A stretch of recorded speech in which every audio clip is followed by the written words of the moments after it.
මනමාලත් එක්ක මේ පෙරහැරට එකතු වෙලා හැම දෙනාම හෝල් එකට ඇතුල් වෙනවා.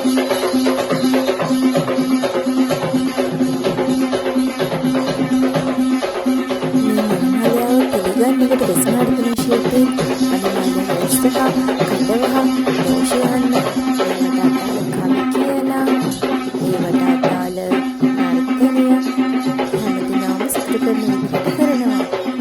ඒකල තමයි මනමාලයාව හෝල් එකට ගන්නේ.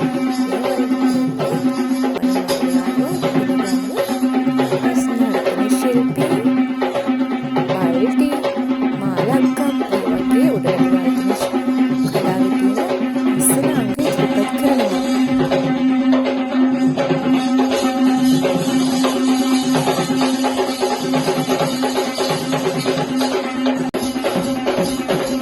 මෙතනදී මනමාලයා එන්ට්‍රන්ස් එක ළඟට ආවම මනමාලිගේ පැත්තෙන් මල්ලි කෙනෙක් මස්සිනා කෙනෙක් කවුරු හරි මනමාලයාගේ කකුල් හොදන චරිතය සිදු කරනවා.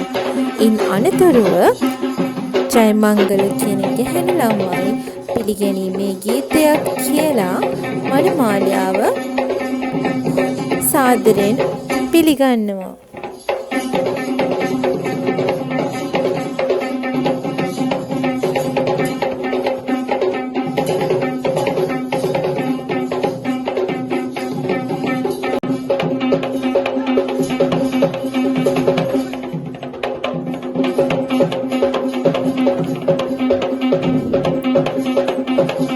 පෝරුවේ චාරිත්‍ර සිදු කිරීමට නියමිත වේලාවන් බලලා මනමාලයාව පෝරුව ළඟට වෙස් ටීම් එකෙන්ම අරගෙන යනවා.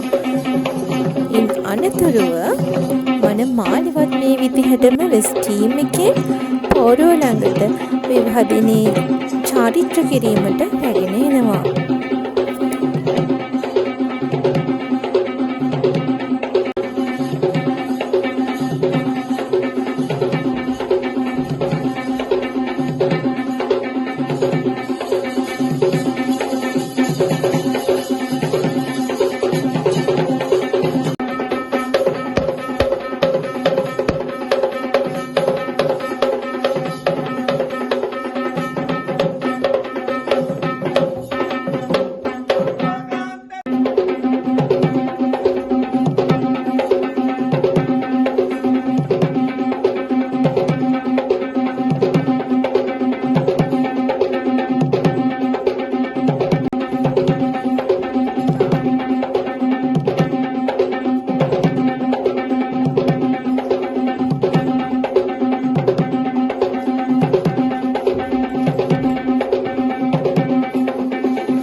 මනමාල පෝරුවට නැංගවීමේ චාරිත්‍රය කිරීමට ඉන් අනතුරුව පෝරුවේ චාරිත්‍ර ටික කබ මහත්මයා විසින් සිදු කරනවා ලබනවා.